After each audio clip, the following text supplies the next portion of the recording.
Hey everybody, welcome back to Carbon's DIY Garage. Sorry for the noise in the background. We're still digging ourselves out from a winter freeze here in Texas and getting power and everything set up.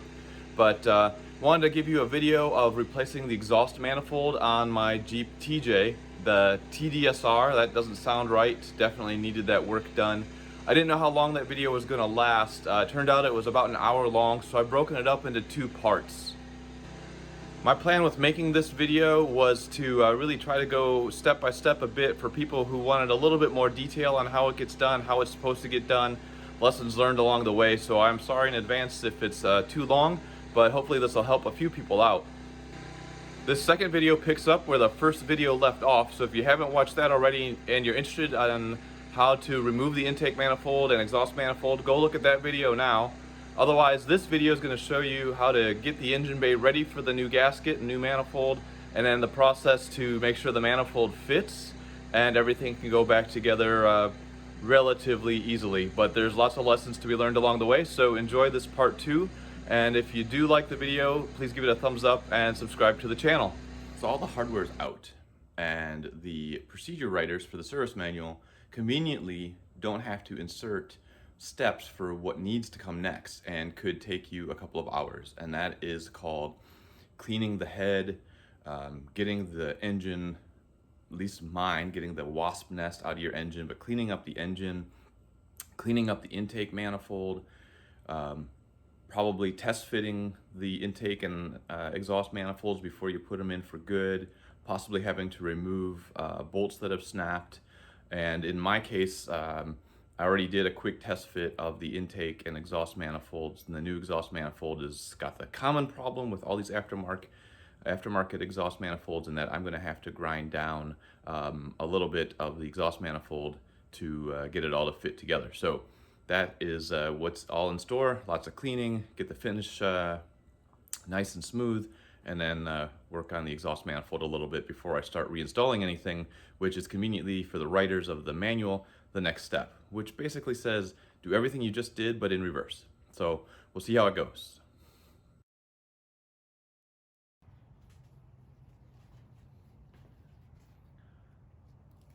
Wasp Nest.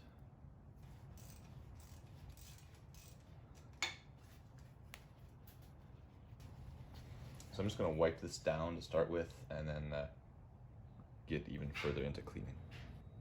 One of the next things I'm doing as part of cleaning everything is running my 3/8 16 tap into all 7 of the head holes to clean them out, clean out the threads, and make sure everything is going to be in good shape for installing the new bolts.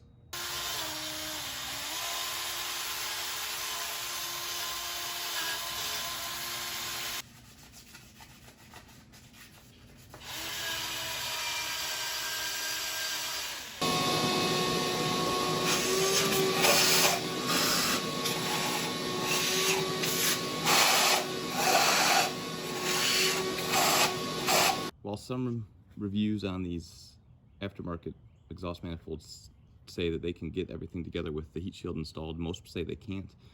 My Jeep does not need the heat shield, so I'm going to drill the rivets out and get rid of the heat shield.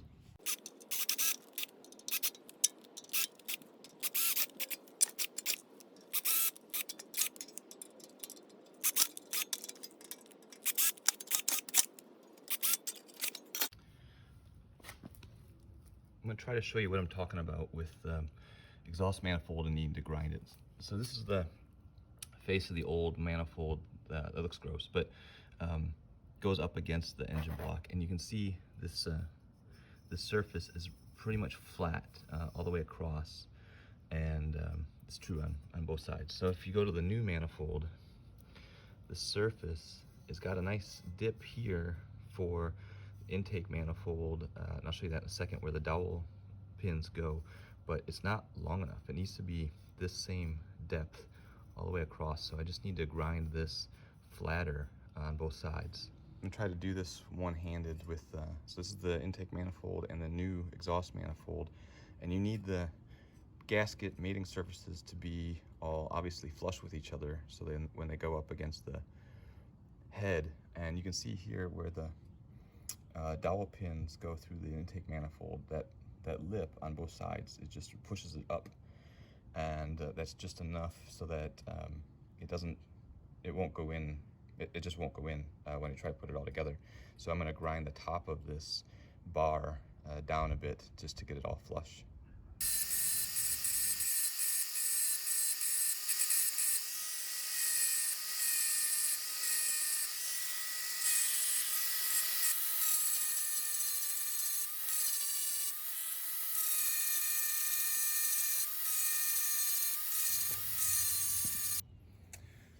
I'm gonna go do a test fit and see if that finished it or if I need to do more.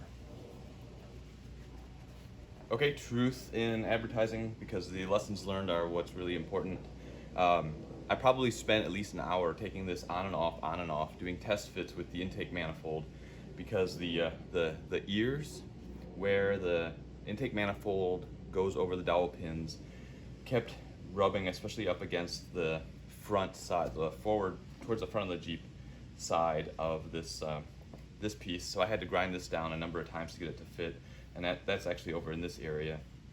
And then when I had all the intake manifold bolts on except for bolt number 3, which goes right here, that bolt would not go in, and that's because I actually needed to grind down right over here on the corner enough room so that the bolt could actually go in straight. It was the bolt was rubbing up against this shoulder and going in canted, so I had to take that out and run that down as well.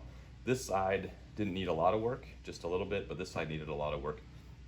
I think every casting is going to be different, so if you go with any of these aftermarkets, you should, I think, expect to have to do some grinding, but probably in this area, but the extent of it seems like it varies for every person. So just be aware, be ready for that, put time in your schedule for that. But now I'm going to go ahead and put the exhaust manifold on for the 20th time, get the intake manifold on, and get going.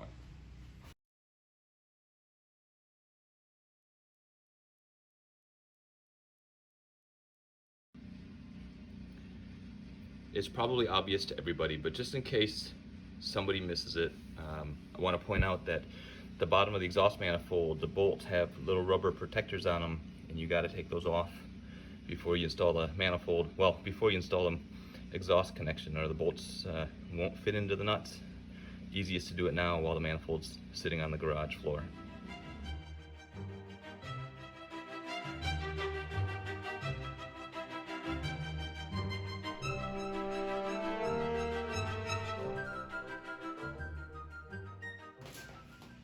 Okay, the first step for installation, according to Jeep, is to clean the intake and exhaust manifolds and cylinder head mating surfaces.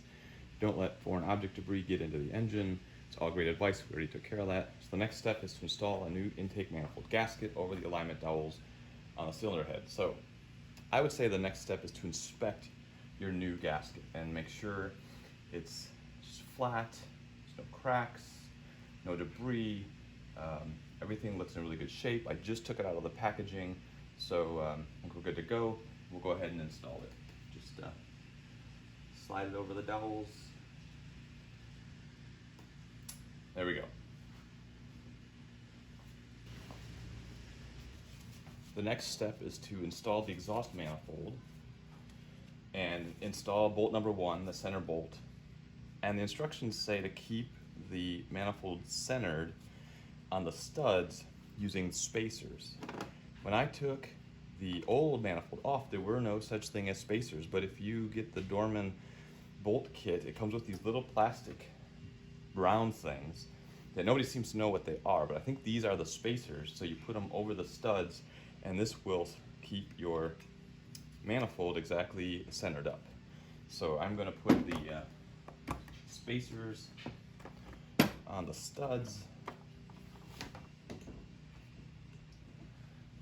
and then install the manifold. Oops. Take the paper towel out of the exhaust pipe, install the manifold.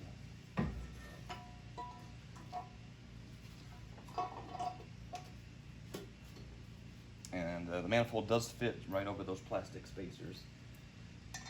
Let's get bolt number 1 going.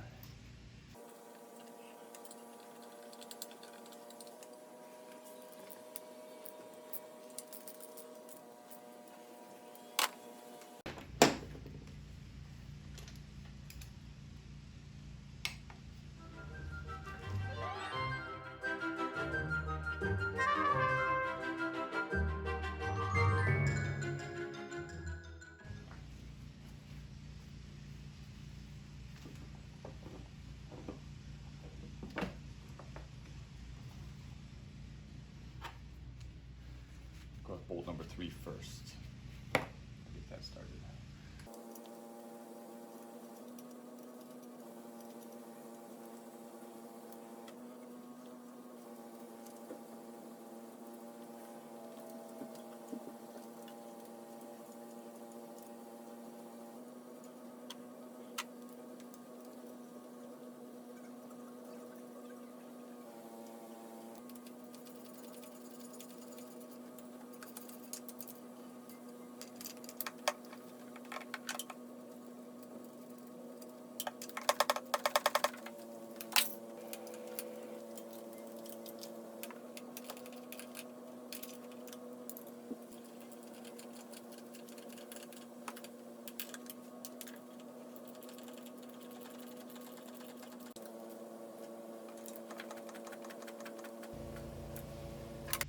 Torque on these 4 bolts is 23 foot-pounds, which, you know, torque is really important because you want to stretch the bolts so that the manifold stays in there, but you don't want to do it so much that you run the risk of ruining the bolts or overstretching them.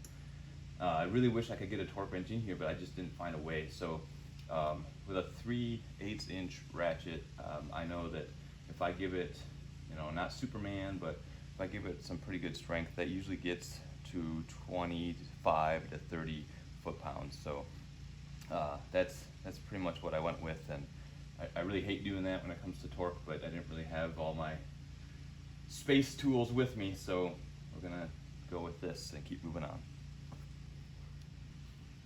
Okay, the manual says the next step is to install the spacers on the studs and then install the nuts. And I don't know how you would install the spacers at this point unless you did it, you know, because the manifold would be on, and if the spacers didn't fit, then you're kind of just stuck. So I would say put the spacers on when I did before you put the manifold on, and then put the nuts on at this point. And the torque again is 23 foot-pounds.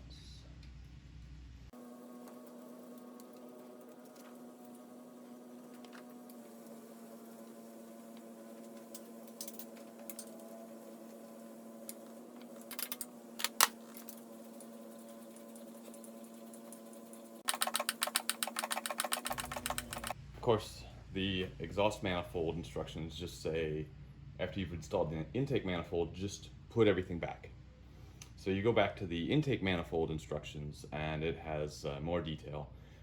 It has you first do the fuel supply quick disconnect, but it doesn't actually have a step to go underneath and connect the fuel lines to the bottom side of the manifold. So I'm going to go do that first, and then I'll come back.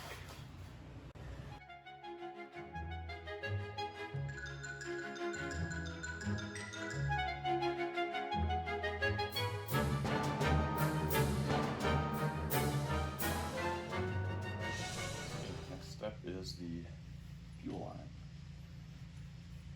It's just a matter of pushing it in until it clicks. And then put the clip on.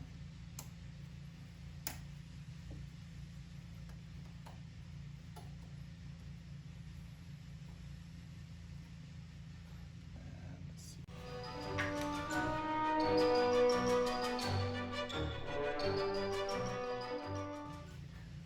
The next step is all of the vacuum lines. Brake booster, vacuum line.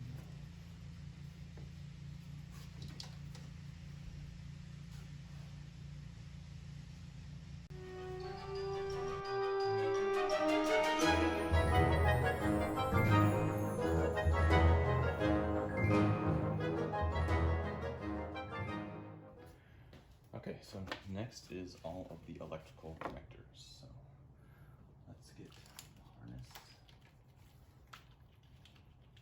Let's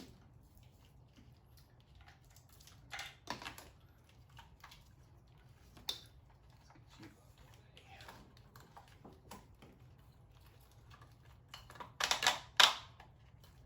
okay. So A is at the front. I'm just going to leave these stickers.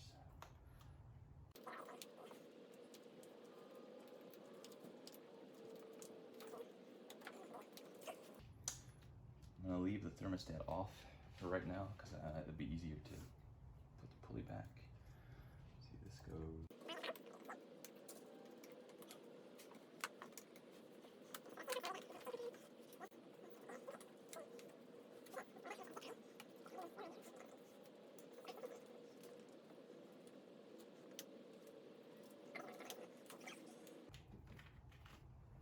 Okay, so electrical connectors are done.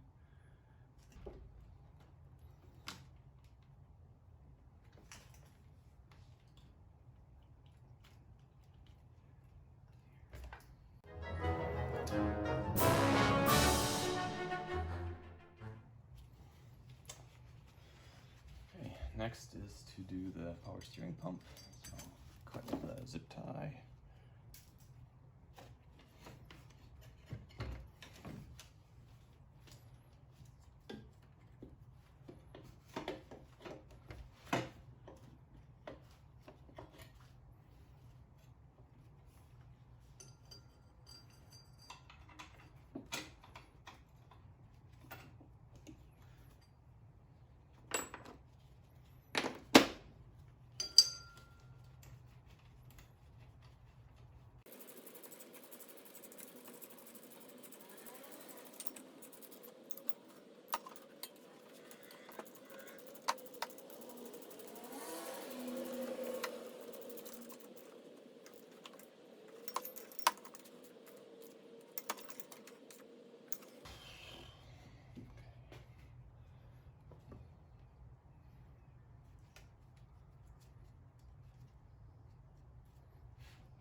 Next step is the throttle cable.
Do an inspection and see what's not connected. Thermostat's not connected. I need to put the belt on. Vacuum lines are good. Let's see, steering pump. We should connect this.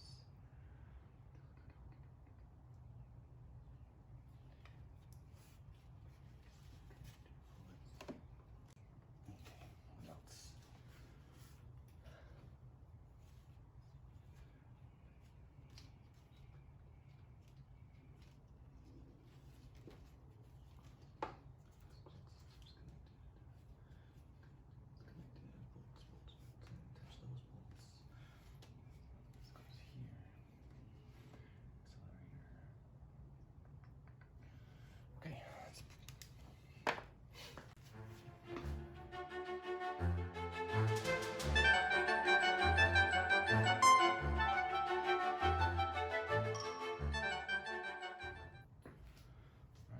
We'll put the belt on.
The next step, which I find a little bit odd that you do this right at the very end. Hopefully there's no problems doing it this way, but the next step is to go under the Jeep and connect the exhaust pipe to the exhaust manifold and torque that to 23 foot-pounds. So off I go underneath the Jeep.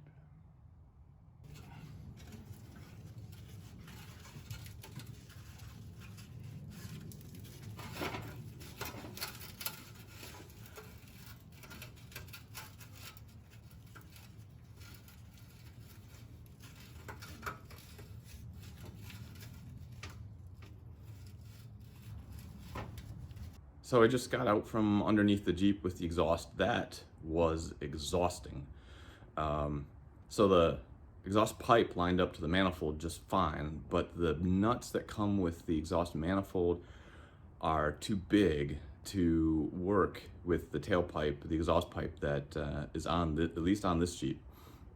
So I'm very grateful that the nuts off of the old exhaust manifold came off really well, and I could just run a tap through them, and I've reused them. But when you get set up to do this job, I would double check under your Jeep what the nuts look like for your exhaust setup, and you might consider going to the hardware store and getting some smaller nuts that'll fit on that new exhaust manifolds, so you don't end up like mine. These are the bolts, or the nuts that came with the exhaust manifold for the exhaust pipe. They're really nice. They're 3/8 16 thread, just like pretty much everything on this job. But the nuts are just way too big, especially with this washer on there. And they came with additional washers that are even larger. So they're really nice, but I just can't use them. And I'm glad that I could reuse what I took off, because I didn't think about getting some of these smaller version of this threaded nut before I started.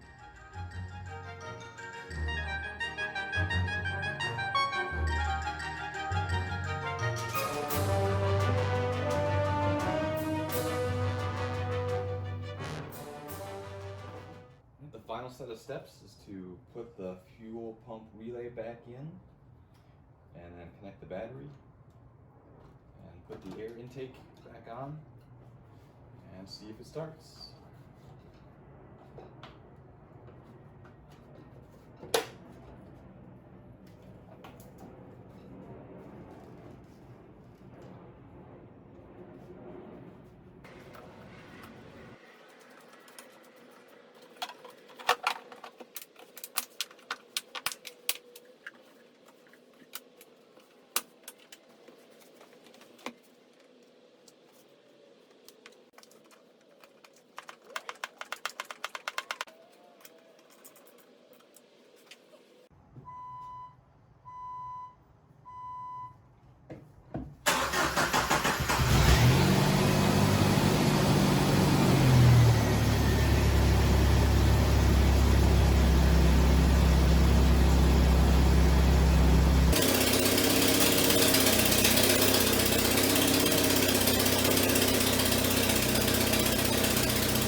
So let's talk parts and tools real quick.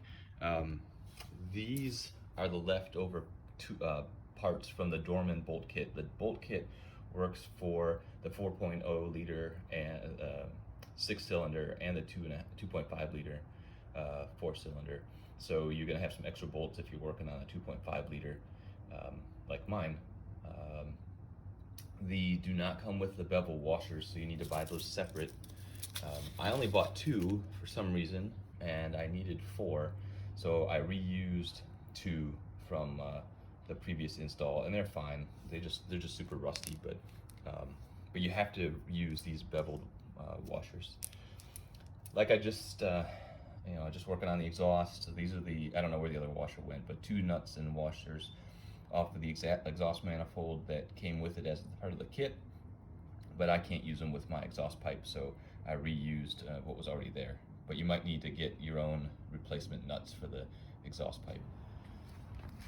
I already talked about The exhaust manifold came with its own gasket.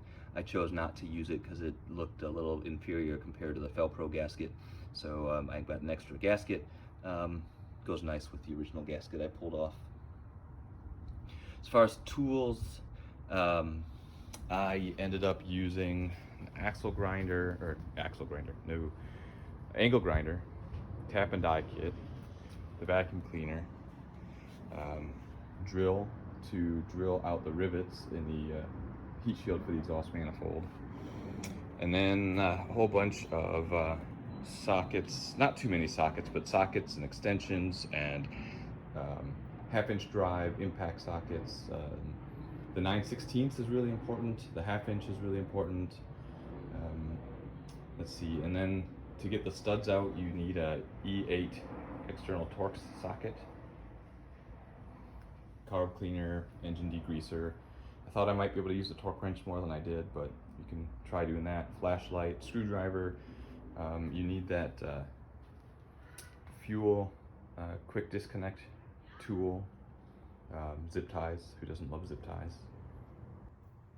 I also used a wire brush. Did not use the torch. Did not use the new drill bits I bought in case I had to drill out broken bolts. Did not use the 90-degree drill that I bought or the center punch that I bought. But like I said, I did use the new angle grinder, and tools are scattered all over the place. Well, I don't know if you can see behind me, but there's a lot of smoke coming off the Jeep because all that PB blaster and everything is burning off. So that'll take a little while. The Jeep definitely sounded different. I gotta go back and listen to the before, and I'll do a comparison here in the video too of the before and after. I don't really know what a normal TJ sounds like, so I don't know if this is normal or if there's something else I still have to look at. You know, the exhaust is old, the catalytic converter's old, the muffler's old. So I don't know if I've got anything else going on there. Hopefully there aren't any more exhaust leaks, at least at the manifold. I plugged the vacuum cleaner in to and ran the air backwards up the exhaust to do a leak check. And I didn't feel any air coming out at the manifold, which is good after doing 8 hours worth of work on it. But the muffler is shot. There's just airflow like crazy coming out the muffler. So I think it's time to replace the rest of the exhaust as well. So if you have any suggestions on, everybody has suggestions on the exhaust, so leave your comments on that. It took about 8 hours today from beginning to end. A good chunk of the time was grinding down the new exhaust manifold, and then a bit more time with the exhaust pipe up to the exhaust manifold and having to figure out that I need to reuse the original bolts. I guess the grinding was not too bad, and I'm really grateful that I didn't have to do any broken stud removals. I was prepared for it, but I'm glad I didn't have to do it because that would have certainly dragged the day out even longer. They're gonna put TDSR back away and put it back outside, give it a little test drive to see how things are going, and that'll be it. So thanks for tuning in. I know this is a little bit of a longer video. I hope you find it helpful. If you have any comments or thoughts, leave them in the comments section. I'm adding a lot of content, still lots of projects to go, so subscribe to the channel. Trying to build up the channel as I move all my content over here, and hopefully you enjoy what's coming next. Until next time, take care and have a good one.